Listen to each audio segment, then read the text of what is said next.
BRS working president KTR పై మంత్రి ధనసరి అనసూయ సీతక్క తీవ్ర స్థాయిలో విమర్శలు గుప్పించారు.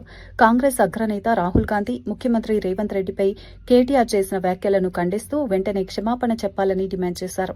బీఆర్ఎస్ పాలనలో రైతులు ఆత్మహత్యలు చేసుకుంటున్నారని, ప్రస్తుతం కాంగ్రెస్ ప్రభుత్వం రైతులకు సన్నబియ్యం, రుణమాఫీ, రైతు భరోసా వంటి పథకాలను అమలు చేస్తోందని తెలిపారు. ఈరోజు రైతు సదస్సు పేరుతోటి బీఆర్ఎస్ పార్టీ కేటీఆర్ గారు వరంగల్ జిల్లాలో మా త్యాగాల కుటుంబం నుంచి వచ్చిన రాహుల్ గాంధీ గారి మీద, అదేవిధంగా అనునిత్యం ప్రజల మధ్య ఉంటూ ఒక క్షణం తీరిక లేకుండా ప్రజా సమస్యల పరిష్కారం కోసం ప్రజాపాలన అందిస్తున్నటువంటి రేవంత్ రెడ్డి గారి మీద అనుచిత వ్యాఖ్యలు చేయడాన్ని తీవ్రంగా ఖండిస్తున్నాం. వెంటనే వెనక్కి తీసుకోవాలని కూడా ఈ సందర్భంగా డిమాండ్ చేస్తూ ఉన్నాం. ఈరోజు రాహుల్ గాంధీ గారిని, రేవంత్ రెడ్డి గారిని మరి ఎక్కడ చచ్చిండ్రు అని మాట్లాడేంత అహంకారపు, దుర్మార్గపు ఈ దుష్ట మాటలు ఎందుకు మాట్లాడుతున్నారని నేను అడుగుతున్నా కేటీఆర్. ఇవాళ రైతులకేదో ఒరగబెట్టినట్టుగా వాళ్ళు 10 ఏళ్ళు కనీసం వరేస్తే ఊరి అని చెప్పి మీ ఫామ్ హౌస్లలో ఉండేటువంటి పంటలను మాత్రం అద్భుతంగా అమ్ముకొని కోట్ల రూపాయల లాభాలు చూపించి రైతులను మాత్రం ఉరేసుకునే విధంగా చేసినటువంటి దుష్ట పాలన, దుర్మార్గమైనటువంటి పాలన కేసీఆర్ పాలన, బీఆర్ఎస్ పాలన. ఈరోజు త్యాగాలు చేస్తూ ఈ దేశ స్వతంత్ర పోరాటంలో కానీ, దేశ అభివృద్ధిలో కానీ, దేశ ఐక్యతలో కానీ మరి నెహ్రూ గారి కాడ నుంచి మొదలుపెట్టి రాజీవ్ గాంధీ గారి వరకు ప్రాణ త్యాగాలతోటి వాళ్ళ దేశ అభివృద్ధిలో మరి పాల్గొన్నటువంటి కుటుంబం మీద ఎందుకు మీకు అంత ఉక్కసు అని నేను అడుగుతున్నా. ఇవాళ కేటీఆర్ నేనేదో ఫారెన్ నుంచి వచ్చిన, నాకు చాలా కల్చర్ తెలుసు, నాకు ఇది తెలుసు అది తెలుసు అనేటువంటి వ్యక్తి ఈ రకంగా దుర్మార్గపు మాటలు మాట్లాడి ఇవాళ కాంగ్రెస్ను అబద్ధాలతోటి బదనాం చేయాలనేటువంటి దుర్బుద్ధి మీకు ఎందుకని నేను అడుగుతున్నా. నిన్నగాక మొన్ననే మరి జగిత్యాలలో కేసీఆర్ గారిని ఎవరో ఏదో అన్నారని సావులను కోరుకుంటురు, అది ఇదని తప్పు అని మాట్లాడిన మీరు, మీ నాన్న మాట్లాడితే ఈరోజు ఇప్పటికీ మరి ఇందిరమ్మ గారు త్యాగం లేకుంటే 2.5 ఏళ్ళు కూడా, అంటే అధికారం పోయిన తెల్లారి నుంచే వాళ్ళు అబద్ధాలతోటి, దుర్మార్గపు తప్పుడు ప్రచారాలతోటి ఇవాళ అధికారానికి ఎట్లా రావాలనేటువంటి అక్కసు వాళ్ళలో ఉంది.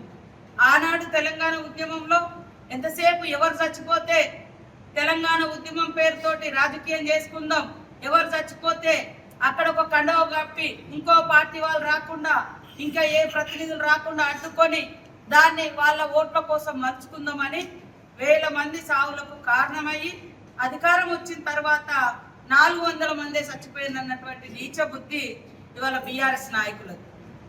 వాళ్ళు వచ్చి ఇవాళ మళ్ళీ రాహుల్ గాంధీ గారు ఎక్కడ చచ్చిండో, రేవంత్ రెడ్డి గారు ఎక్కడ చచ్చిండో, వాళ్ళు ఈ దేశం కోసం, ఈ రాష్ట్రం కోసం, తెలంగాణ ఈ నిన్న మొన్న కూడా మీరు చూసిర్రు, తెలంగాణ ఇస్తే బీజేపీ నాయకులు ఏ రకంగా పాకిస్తాన్, ఇండియా విభజించిర్రో ఆ రకంగా తెలంగాణను ఆంధ్ర విభజించిర్రు అని మరి అక్కసు వెళ్ళగక్కినటువంటి బీజేపీ నాయకులతో ఈరోజు ఇంటర్నల్గా ఒప్పందాలు చేసుకొని ఇలా యూరియా ఎక్కడైతే ఆటంకం అవుతుందో అక్కడ రావద్దు, యూరియా రావద్దు, ధాన్యం కొనుగోలు కావద్దు, ఇక్కడ మేము చిల్లర రాజకీయాలు చేసుకుంటాం, ఈరోజు మరి కాంగ్రెస్ను బదనం చేస్తామని చూస్తూ ఉన్నాం.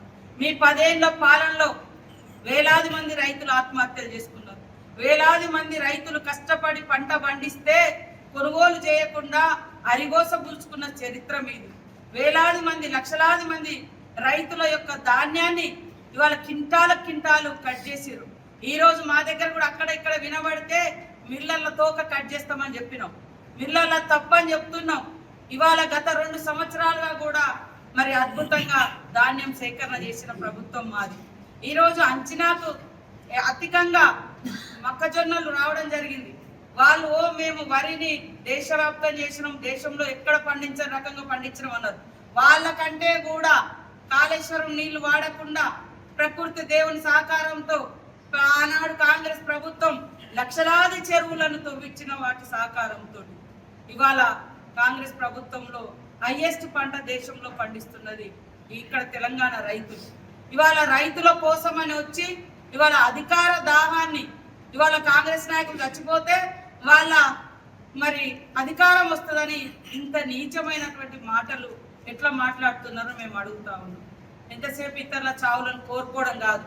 నువ్వు ఒక ప్రజాప్రతినిధిగా ఇవాళ కేసీఆర్ గారు ఉన్నారు, ఒక్క రోజు కూడా అసెంబ్లీకి రారు, ఒక్క సూచనలు ఇయ్యరు. ఓట్లుంటేనో పార్టీలను చేంజ్ చేసుకుని ఉంటేనో బయటకు వస్తారు తప్ప ప్రజల సమస్యల మీద 10 ఏళ్ళు మీరు ఎక్కడన్నా వచ్చి మరి ఏ రైతు పొలం చూసిరా, ఏ ధాన్యం చూసిరా 10 ఏళ్లలో? ఈ రోజు అక్కడక్కడ కొన్ని ఏదైనా ఆటంకాలు అయితే వెంటనే వచ్చి ఎక్స్పోజ్ చేస్తారు. మరి 10 ఏళ్ళు ఎందుకు మీరు చేస్తే మాకెందుకు అధికారం ఇద్దరు? ఇవాళ వాళ్ళు కనీసం రైతు రుణమాఫీ కూడా సకాలంలో చేయలే. ఇవాళ 1 లక్ష రూపాయలు చేయడానికి 5 సంవత్సరాలు పట్టింది. 4 విడతలు చేసిరు మీరు 1 లక్ష రూపాయలు. మేము 21,000 కోట్ల రూపాయలను ఏకకాలంలో రుణమాఫీ చేసినాం. ఇంకా కొన్ని కానీ అక్కడక్కడ ఉన్నాయంటే ఈ దుర్మార్గ పాలనలో పాపం వాళ్ళని రెన్యువల్ చేయలే, యాడ్ చేయలేదు, రెన్యువల్ చేయలే, డిలీట్ చేసేసారు. అక్కడక్కడ ఆగిపోయినాయి. 2014 తర్వాత ఈ గవర్నమెంట్ వచ్చిన తర్వాత చాలా మంది డిఫాల్టర్లుగా పెట్టి వాళ్ళని రెన్యువల్ చేయకుండా 10 ఏళ్ళు ఇబ్బంది పెట్టడంతో మేము 2023లో చేసినటువంటి దాంట్లోకి వాళ్ళ లెక్కలు యాడ్ కాలేదు. కానీ ఈరోజు ఎంతసేపు కాంగ్రెస్ను ఆడిపోసుకోవడం, కాంగ్రెస్ను అబద్ధాలతో తిట్టడం ఎంత దుర్మార్గం అంటే, మొన్న ఒక ఊర్లో ఒక మాజీ ఎంపీ గారు, ఒక మాజీ మంత్రి గారు ఇంకో కాడ నీళ్ళు వస్తుంటాయాడ, పిల్లలు నీళ్లు పడుతుంటారు. అయ్యో కేసీఆర్ పోయి నీళ్ళు వస్తలేవంటారు, ఆడ నీళ్ళే పడుతున్నారు. పిల్లలు ఆదివారం ఆ రోజు ఆడుకుంటున్నారు. తల్లి తెల్లారి వీడియో చేసి పెట్టింది. మొన్న ఒక కాడ పెద్ద ముప్పారం ఎక్కడో ఒక వికలాంగుని తీసుకొచ్చి నాకు అసలు ఈ నెల డిసెంబర్లో వచ్చింది, ఫిబ్రవరిలో వచ్చింది పెన్షన్, అసలు 2 నెలల నుంచి పెన్షనే రాలేదంటున్నాను. తెల్లారిపోయి మేము అక్కడ వీడియో పెట్టి అసలు ఏంది నువ్వు మొన్ననే ఏప్రిల్లో 9వ తారీఖు నాడు పెన్షన్ ఎత్తుకున్నావు కదా అంటే వేరే వాళ్ళు చెప్తే అంటున్నాం. అంటే ఇంత దుర్మార్గపు అబద్ధాలు ఎందుకు ఆడియాలి? ఇవాళ ఇలాంటి అబద్ధాలు కొన్ని రోజుల తర్వాత అయినా కూడా ప్రజలకు వాస్తవాలు తెలుస్తాయి. వాస్తవాలు మాట్లాడితే నిజంగా నిర్మాణాత్మకమైన ప్రతిపక్షంగా ఉంటుంది. తర్వాత ప్రజలు కూడా వాస్తవాలు మాట్లాడినంటారు.